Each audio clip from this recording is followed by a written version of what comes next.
An estimated 1 in 6 people in Britain live in social housing.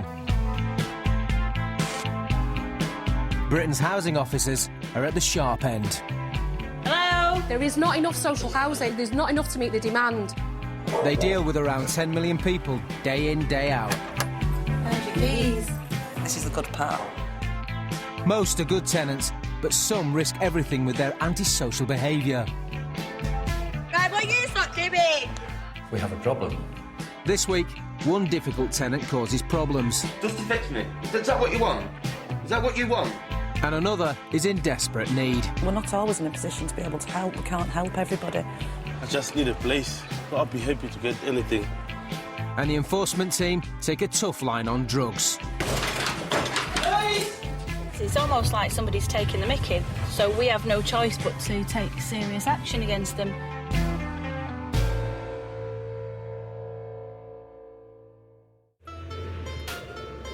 To the east of Manchester, one housing association houses almost 30,000 people. The vast majority started on this estate when Stephen moved in, with his family and pets. If he gets over there, he normally runs. But I think he's being lazy. This way! Stephen's neighbours have been complaining about loud music and abusive behaviour, his exotic pets, Kiddo, get here now! and his dog. See all right with the dog? Get it away! Kiddo, get here now! Get here! You're supposed to have it on a lead. Get here. Shall I tell you what you shouted out your window this morning? Fuck off. That's what we have to put up with. Yeah, that's what we have to put up with. You old granny's complaining. When you bite, now. Are you talking to me? No, person behind you. Grow up. Bye-bye, Grandma. We don't have to put up with things like this. And why should we? That's what we got to put up with. This morning, Ivan Wright from enforcement has been called out by housing officer Anne Jackson to confront Stephen. There's lots of noise at the address, mainly in the form of music playing very loud till the early hours of the morning. And they haven't been living there that long, they've only been there about 6 weeks, I think, since they moved in. So it's quite early on for this kind of activity to start up, which is an indication of what kind of tenants they're likely to be. As Stephen is new, he's classed as a starter tenant, which means he has less rights and can be evicted without lengthy legal proceedings if he causes serious problems. Many of Stephen's neighbours have been disturbed by the noise and goings-on from his flat, including John, who lives nearby. It started off with the music, and the music, you know, the whole estate must hear the music. What we've seen is 3 lads, 2 girls and a baby. And then they have a dog. They have 3 lizards, they have a parrot in a cage, or whatever they call it, and now they've got a snake. It must be like a zoo. It's only a 1-bedroom flat, you know, and I really don't know how they've got all that in one flat.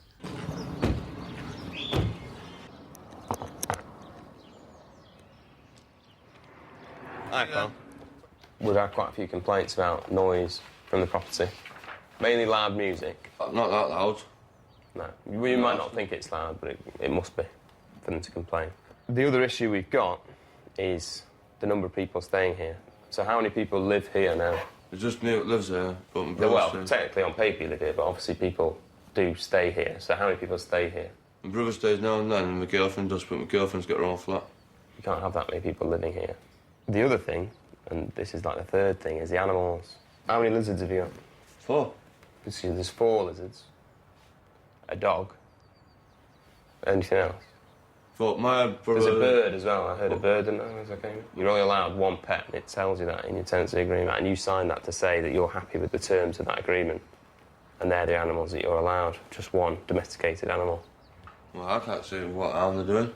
Other people might have different views to yourself about how dangerous or how pleasant it is to have other types of animals in an address. But if there was anywhere else your pets could stay, then I'd be happy for you to stay here. So I'm not losing my pets. If you're not moving the pets, we'll have to start taking action to... Do you know what, right? Just get out now. All right. The interview ends abruptly and Ivan is shown the door. Nice chat with this shit. I see his little white eyes and coat. It's just the way it is, isn't it? As Ivan leaves, Stephen's brother joins in. No, it's not. It's not.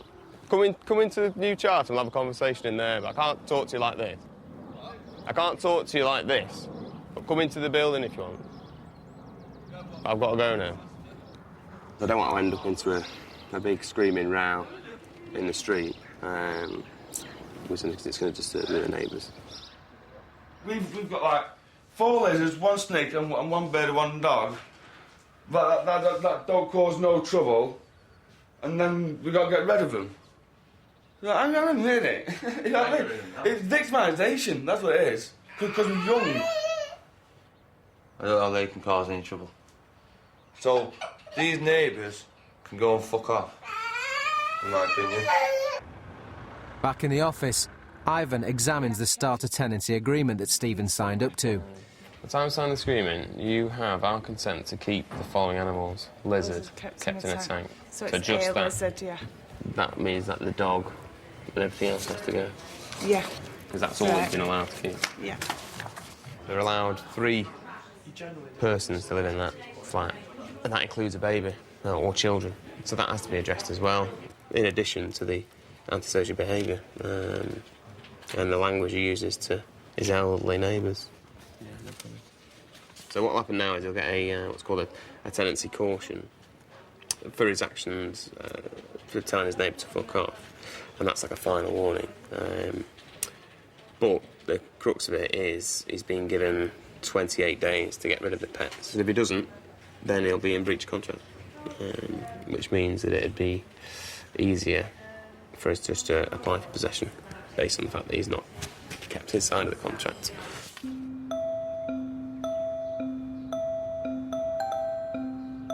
We don't actually decide who lives where. What happens is a person would apply to us and would be allocated a number of points according to the current circumstances. What then happens is a person has to choose where to live. We don't put people into properties. They have to choose themselves where to live. So in effect, the onus is on the person to make sure that they are quite happy with the property in the area where they express an interest. One housing association in Ashton-under-Lyne has over 8,000 applications for new homes. And each week, another 100 are added to the list. Sometimes it's quite heart-wrenching when you read some of the things that people put and the conditions and circumstances that people find themselves in. And we're not always in a position to be able to help. We can't help everybody because, unfortunately, we just don't have enough properties.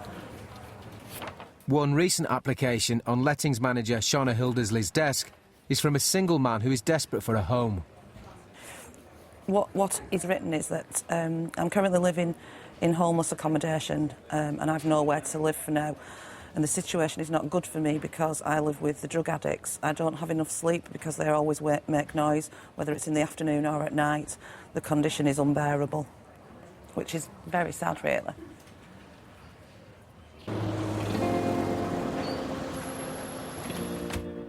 Owen arrived in the UK 8 years ago, seeking asylum from Zimbabwe, and in the last 3 months was granted the legal right to live in Britain. This is my bed, and this is for my roommate. He is currently living in a hostel for the homeless. This is our sink. It's very small, but I don't usually use it anyway. And this is our cupboard. The part of this is mine because I'm supposed to use half of this. Owen's official status is that he has indefinite leave to remain, which now qualifies him for social housing like every other British citizen, and he's keen to make a fresh start. You can see my passport here. So that's my occupation. I used to be a teacher, teaching young kids in primary school. Now, this is me in black shirt here. This is me and my friend. We used to wear like similar things, as friends, when we grew up. I had a good life anyway. In Zimbabwe, Owen's father was heavily involved in the opposition party at a time of deep unrest in the country. We end up being targeted. They intimidate you through your family. My uncle was killed. They came and took him at night. That's when we realized that this thing is serious now. Owen escaped from Zimbabwe with his partner and their 2 children. This is my daughter, Valentine. This is my son, Junior. When Owen came to Britain, Valentine and Junior went into hiding with their mother, but sadly, she since died from pneumonia. Valentine and Junior will remain in hiding until Owen can afford to bring them to Britain. He hasn't seen them for 8 years. I can't come and sit here and give myself stress, and then I'll be thinking about my life now. So I prefer to be out, you know. All of Owen's days are spent looking for work and somewhere more suitable to live. The most important thing is my documents now. My leave to remain status. Wherever I go, I must always go with. At the moment, I just need a place. I'll be happy to get anything. Owen's best chance is his local housing association, but they run a points system. Points are allocated on need, and every flat he has bid for so far has gone to someone with more points. Each week, Owen has to bid on flats as they come up. There's not much today. There's only 2 of them, so I just put them for the sake in case. Owen isn't only looking for a home, he's also looking hard for a job. I've applied for forklift, warehouse, general, also cleaning jobs so that I can get a place of my own and pay rent, pay taxes like everyone.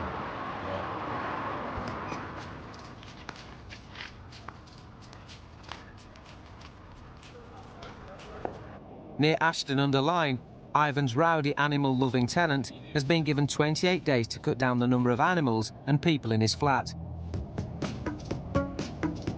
This morning, Enforcement Manager Alan Kibble is joining Ivan to pay a surprise visit. We're in the period now of the 28 days notice that we've given this person to get rid of the animals and bring them down to a number that's in line with the tenancy agreement. And we're not sure whether they've done that yet. However, this morning, the estate seems eerily quiet. Lights on. Is that? Well, that's a... Yeah, it's just a landing light. Landing light, yeah. Well, let's give it another bang and see if they're in.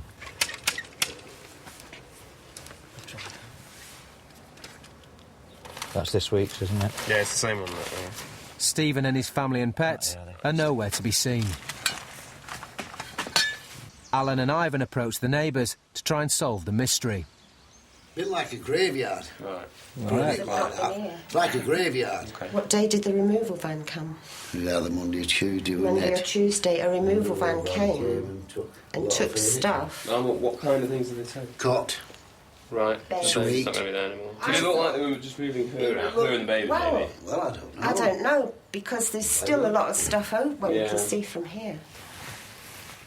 If they are determined not to get rid of the animals from that property and they realise that they can't keep them there, then it's quite likely that they might have just left the property themselves and have found themselves alternative accommodation, because sometimes we find that happens, but the last thing they will think of doing is coming and telling us, saying, oh, we've left, there's your keys back, and we're terminating our tenancy. They'll just leave it for us to find out. After more failed attempts to get hold of Stephen, Ivan believes he has abandoned the flat. The added concern is that by leaving a window open, the flat is currently insecure and could fall prey to squatters. In cases like this, the association have emergency powers of entry to secure their properties. I'm just having a look to see what's potentially missing. Like microwaves, fridge is gone. It looks like Stephen left in a hurry. The pets have gone, but the lizard tanks are still there, with the heat lamps still on. Yeah, but we've certainly got all the evidence we need to suggest that they've abandoned the property. I don't understand why he's moved in such a hurry. Because he wasn't being evicted. He had the notice to get rid of the pets and the number of occupants, but he's obviously chosen to go sooner than he's needed to.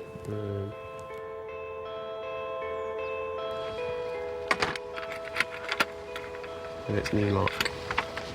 They will continue to try and reach Stephen, as he needs to officially end his tenancy before the flat can be relet.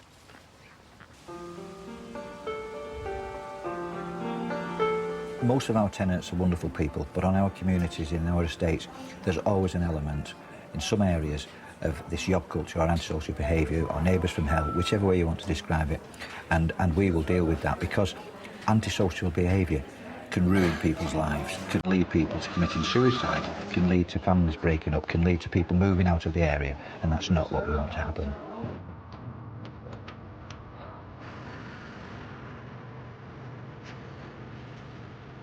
A few miles away, in Ashton-under-Lyne, Owen is still looking for a home. This is my place. This is where I live. This is my second home. I spend most of my time here. This is a public library. I'd rather keep my brains busy, come and do some researches and read in the library. So now we just come today to come and bid for the house. In an effort to find a flat, Owen is widening his search for social housing out of his area.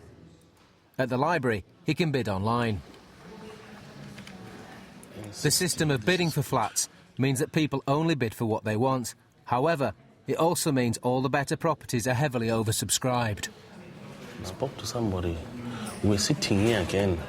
When I asked them, when they said they've been bidding for a year, you know.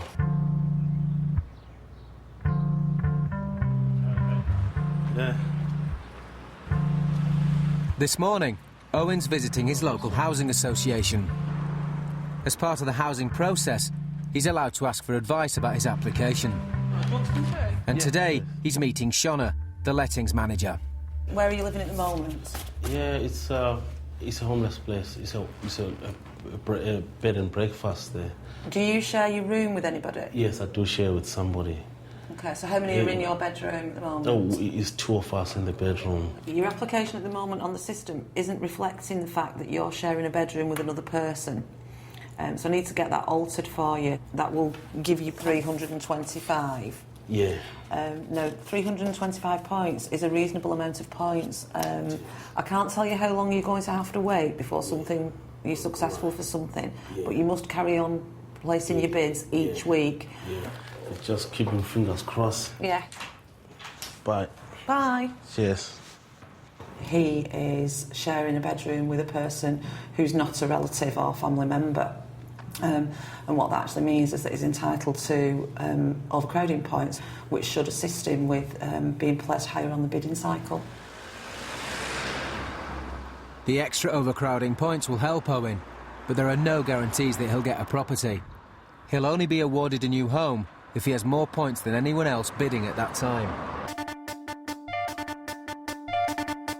Over a third of all properties with the main housing association in Ashton-under-Lyne are one-bedroom flats. And Cavendish Mill has the largest number in a single building. In the past, the Mills had many issues with antisocial behaviour.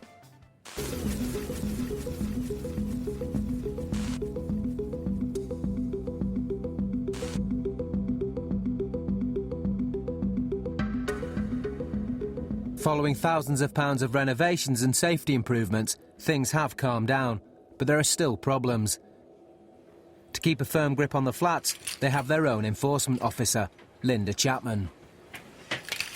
We've got approximately 64 cameras around the building, just to tackle the antisocial behaviour and to make people feel safer.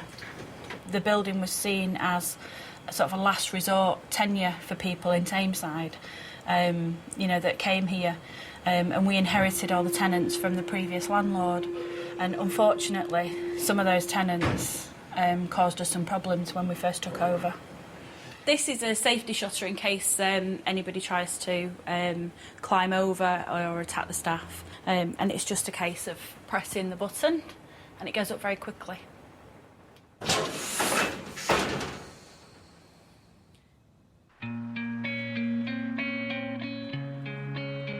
When the problems are serious, Linda works closely with the police. This morning, she's at the mill for an early morning raid on a flat in the annex building next door. Highly suspicious smells have been reported by the caretakers, coming from one front door. Linda is concerned that inside the flat, they may be growing cannabis. It looks like they're going to actually put the door in, so they want a quick entry.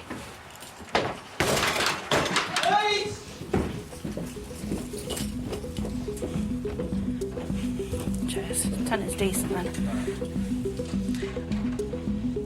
Inside, they quickly seize a man in his 20s. The specialist search team begin to scour the flat for evidence. Within minutes, they find large quantities of cannabis drying in boxes. It's drying the plants there to cultivate, so to sell. There's more in there. It's more than just for his own use then. In the bedroom, they find the centre of operations. Yeah. It looks just like a big zip-up wardrobe, you know. It looks like the sort of thing you could just nip to Wilkinson's and buy, but obviously it's not. Is this a specialist piece of equipment? Yeah. That's the circulator, the fan to circulate, that's the extractor there, and that's the heat source. These plants have only just been started, but as you can see, they're quite thick stems, so he's been at this quite a while. Right. He's taking the harvest off the plants, he's drying out the plants, and now he's recycling what he's already got.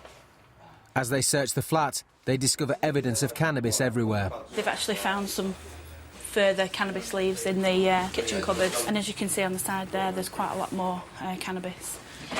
Any drugs seized by the police are removed and will be destroyed. It's 7:35, mate.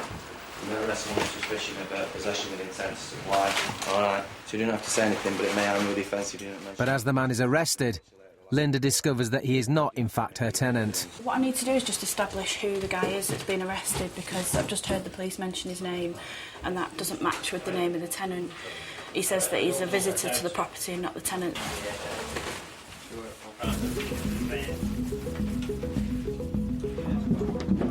After the man is taken away, the drugs dog makes a final search.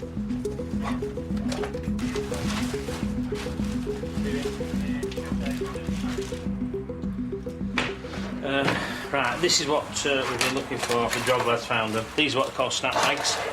As you can see, there's a bit of cannabis in there. They put the individual amounts in there, they're weighed out, and then they're sold. This proves that he's got the drugs with the intent to supply them. As a landlord, it's really frustrating because people come to us for housing, you know, and people only get housing when they're in need of a home. And he's obviously taken advantage of that situation. Linda needs to find the tenant. Despite the raid and the overwhelming evidence, the law says she can't just seize the flat. She needs to question the tenant in person.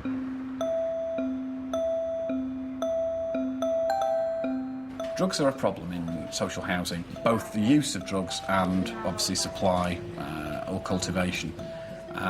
We've found that taking a firm line in dealing with drug cases and dealing with all cases that we come across as hopefully having the knock-on effect of mitigating any associated activities in the community, antisocial behaviour, people hanging around, crime and so on. And that's following on from the Supreme Court, who have also demonstrated a hard line in drugs cases and said if you use social housing and also use or supply drugs from that housing, you should not get the benefit of that social housing. It's a week since the locks were changed on starter tenant Stephen's flat. And he's called up and wants to meet a housing officer. What are your intentions of the property? Are you staying here? To stay here? It turns out Stephen hasn't abandoned the flat after all. He says that he's been looking after his dad, who's been ill. Your animals out here? Did you take your animals? No, yeah, we've got to get rid of them, don't we? That was switched on and we've... The good news is that most of his animals have gone. All I've got now, I'm not lying to you, there's some 2 baby dragons, but they only grow about that big. If they're in the same cage, I can't see too much of a problem. You see what it is? You don't go any further than that. Because to me it looked like you was moving out, you say. So. Oh, well done. Yeah, I don't blame you for thinking that either. Yeah, but you can promise that you're living here, you're just obviously caring for your mum and things like that, looking after your dad. Yeah. Stephen has returned most of his exotic pets to the pet shop and found a new home for his dog. His girlfriend and her baby have also left him. Like I said, she left at 2:15 in the morning. Didn't take no baby milk powder, what is on, it should be on. Didn't take no nappies, no baby dinners. I was on this. His brother Mark is still around. I was on. This is why we cock up sometimes, we go now. Because we've had to sort of... listen to the lyrics, we've had the same sort of life as them, you know what I mean? Oh. I feel the music. Yeah.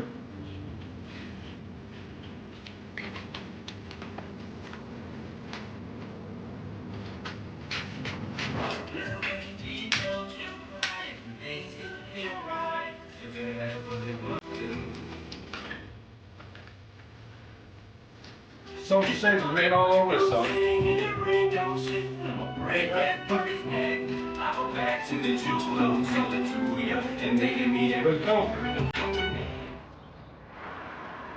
At the office, they've received some information about Stephen's previous tenancy with a different housing association, and Alan is concerned.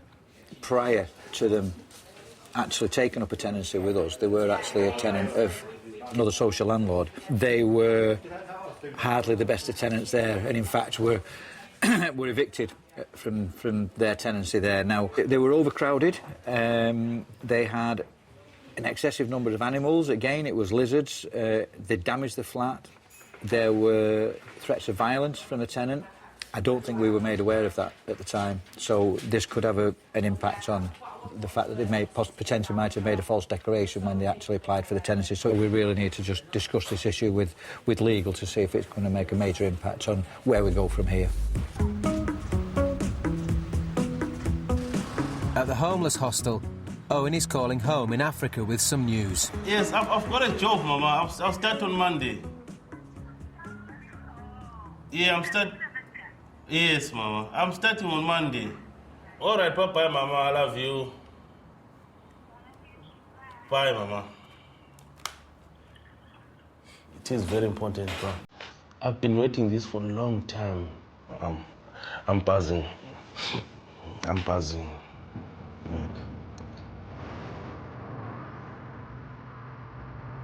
It's 2 steps forward. Since I've got a job now, it's going to be much easier. So the next thing now is a house. I went for bidding today, so I hope something will come out of my bidding. Owen's new part-time job is on a production line at the local cake factory. With some money in his pocket, Owen can now afford to send presents home to his kids. It's going to be his birthday next month. 1, 2, 4, 6, 8, 10, 12. I got 12 of them, you know, so these are going for 50p in charity shop. Those are the things that may always think about me. What I'm doing is like I'm buying love now to my son. I mean, it's been a long time now. It's been 8 years now without seeing him. I left him when he was 2, which I don't know now whether I can remember. He sees some photos. But is he going to remember me? Because sometimes they ask me, when are you coming to take us in? That's when the pain comes, boy. That's when the pain comes. I feel angry about myself. And the only thing that I do is I come here and sit down and cry, you know, on my own. Even if I can try to not to think about it, it keeps on coming, you know. So it's quite hard. It's quite hard, you know. That's very good.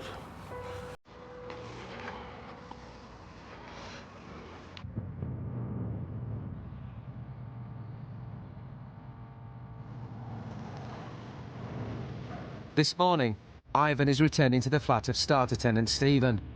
There's been more antisocial behaviour, and that, coupled with the failure to disclose the trouble at his previous flat, means the housing association are now considering eviction proceedings.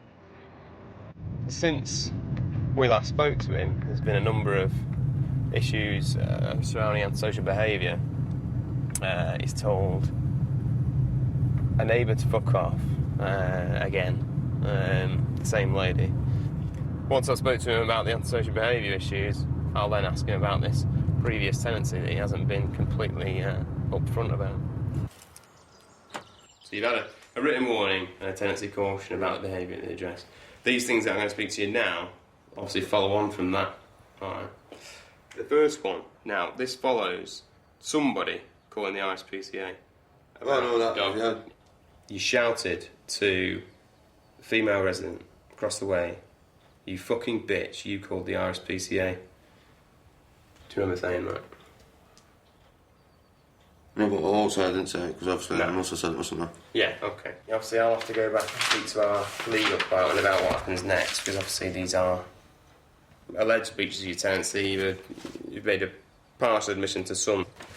Tell me about your previous tenancy. And what's that got to do with this? Well, when you applied to us, you should have declared certain things, so... No, I didn't know. Is this going to carry on? Just to fix me? This is the last thing. I'm getting sick of it. Just to fix me. Is that what you want? Is that what you want? I want... Is that what you want? I want there to be no more problems here, basically. Do you want to fix me? I want there to be no more If you want to fix me, just go ahead and do it, yeah? Because I'm getting sick of all this bullshit. Well, I've got to ask you about this. Well, I'm not answering no more questions because I'm getting sick of it all now, right? I suffer of anxiety, I suffer of panic attacks, and all this is fucking doing my head in. Well, I asked you to come for a meeting last week, didn't I? Yeah, well, I forgot, right? So that's why I'm here today. Because you didn't turn up. So I've got to ask you about it. I'm sorting my life out now. Do you know what I'm As saying? before, the interview is prematurely ended by Stephen, who doesn't want to talk about the problems at his previous flat. Thanks for letting us in anyway.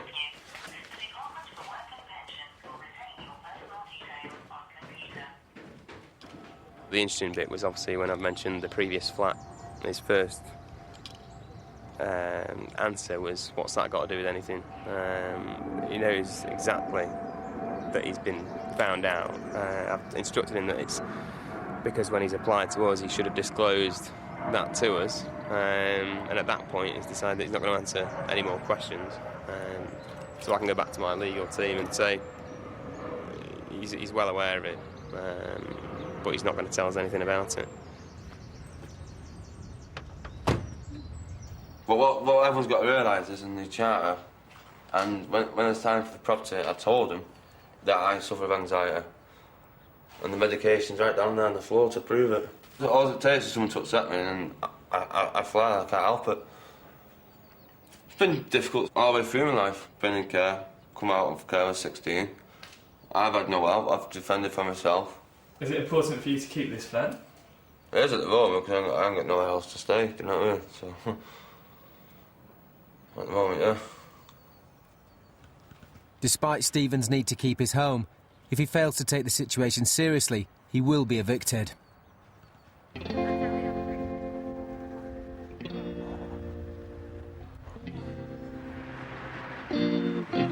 At Cavendish Mill, Linda still needs to talk to her missing tenant. If she doesn't, it could take months to get the flat back. This morning, she's arranged a meeting. She needs to prove that the tenant knew about the cannabis to begin eviction proceedings. We want to ask him about his involvement, whether he had any knowledge of what was happening at the property, and that'll help us decide what action we're going to take against him as the tenant. So it's not really an ideal interview room, but it's a case of what's more convenient to him. It's on his doorstep, there's hopefully a better chance of him turning up.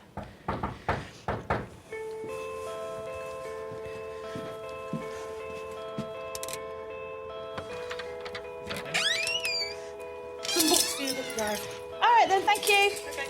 See ya. Books for the book drive. After waiting and waiting, the tenant fails to show up. He appears to be keeping a low profile, but the caretaker did have a brief discussion with him a week ago. I've seen him just about 3 or 4 times in the last 6-7 weeks. Right. So if, as the police say, the plants are 8 to 9 weeks old, and he's been at the address, you've seen him at the address, or the cleaner has, in the last 6 to 7 weeks, that suggests that he knows about the cultivation of cannabis. I would have thought so, yeah. I mean, when I was talking to him about it, he was actually using the phrases that, you know, a drug dealer would use. He said, I didn't know he was having a grow there. That's how the terminology came out then. Right. Despite repeated attempts to find Linda's missing tenant, he appears to have gone to ground.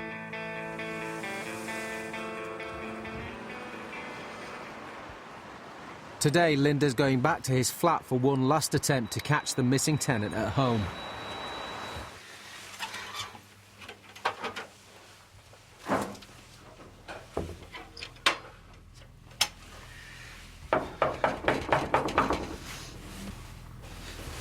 door's open. He's either gone out and left it unlocked, or he's in. With anyone involved in drugs, Linda has to approach this situation extremely carefully. Hiya, Mr.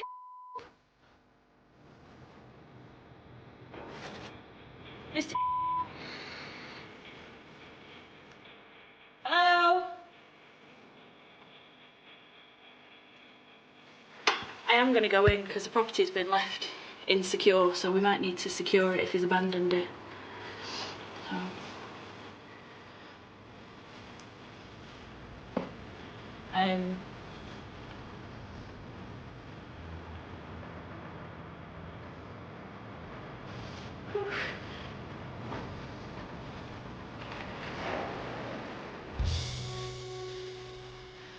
I would say he's abandoned. The furniture's gone that was here when we came and did the drugs raid, and all his stuff's gone out of the kitchen. And there you go, that's my letter that he had inviting me into the interview. So he's definitely had the letter and failed to turn up. The letter, him receiving that letter, could have resulted in him deciding to move out. He's probably realised that, you know, he's at risk of losing the tenancy and giving it up. It's a shame because, you know, there's such a shortage of housing and people treat it like, you know, this tenant has, and has abused the fact that, you know, social housing have given him a home.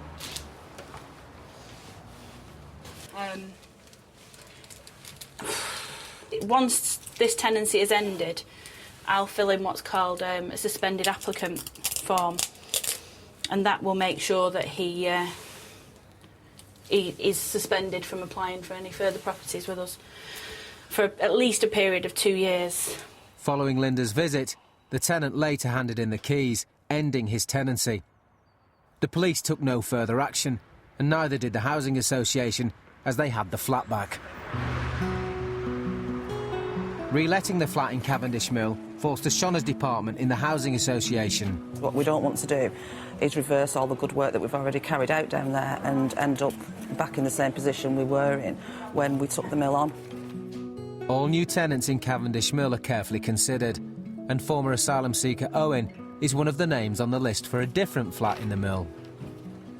Owen's expressed an interest to live in Cavendish Mill, and given his current circumstances, he's got quite a lot of points.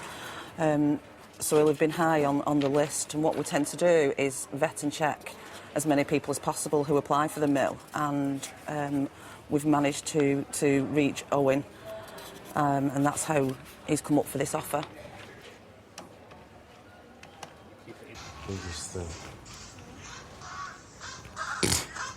Scott. Oh. Hello? Hello, is that Owen? Yes, Owen. Hi, Owen. It's Shona from New Charter Housing. The reason I'm calling you is you've been successful with one of your bids for Cavendish Mill in Ashton. Wow. Now, if possible, I'd like to meet you there to show you around the property. Oh, okay. When do you want to meet me? Now? Could you do it today? Yes, today. Could you do 12 o'clock?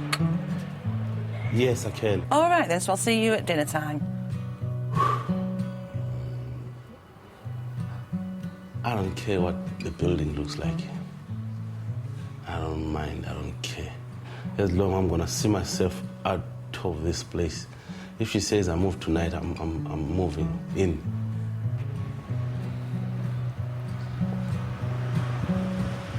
Hello. How are you? Hi, how are you? Fine, thanks. Good.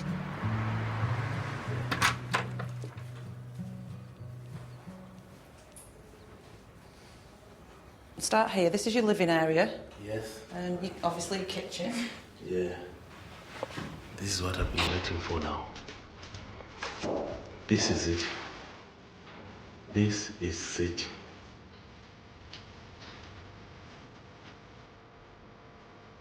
This is the bedroom. Right. Then we've got the bathroom here. Yes, Do you like it? I like it. I like it. Would you like to take it? Yes. Yes. Come on then, we'll do the paperwork. Thank you. This is what I wanted most before I got the job. I wanted a house, a place of my own. So now I've got it now. What else do I need? Legal proceedings against Ivan's problem starter tenant are underway, but Stephen still believes he's doing nothing wrong. I don't have music on. I'm out Monday to Friday. I'm only out weekends with my girlfriend, and then I get all this trouble. At the end of the day, it's my flat. I live here. The government pays the rent. They get the money. So what's their problem? Further investigations revealed that apart from not declaring problems about his previous tenancy, he's also not declared his many criminal offences on his application form. This, combined with all the complaints, has led the Housing Association to apply to the courts to evict him. So this is an eviction notice. He's got 2 months to vacate the tenancy, which is plenty of time for him to find other residents and to move his belongings. We've got a whole number of things. We've got previous criminality not declared, we've got previous addresses not declared, and on top of all that, we've got the antisocial behaviour. So, yeah, it's very unusual. In fact, the legal officer who's dealt with it said he's never done one. He only realised after he finished that the covering letter was 9 pages long, which is very, very rare. I will be glad to see him gone, because they don't deserve it. Because he's lied, he's managed to slip through the net. But it's because he's lied that he's been able to do it.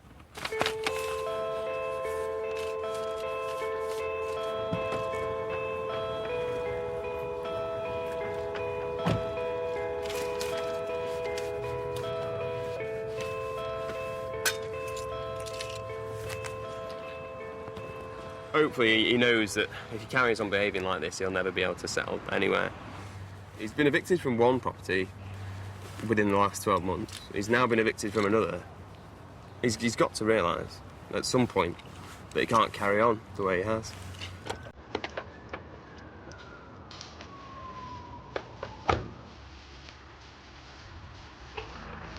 Three days after looking around the flat in Cavendish Mill, Owen is moving in. I can't wait until they open the door. Man, this is a new chapter for me. This is a new chapter now. This one-bedroom flat is the first place Owen's been able to call home for 8 years, even though he doesn't have a bed. This is my duvet for tonight, down there on the floor. Finally, I'm here. That's a happy ending now. That's a happy ending now with a big smile.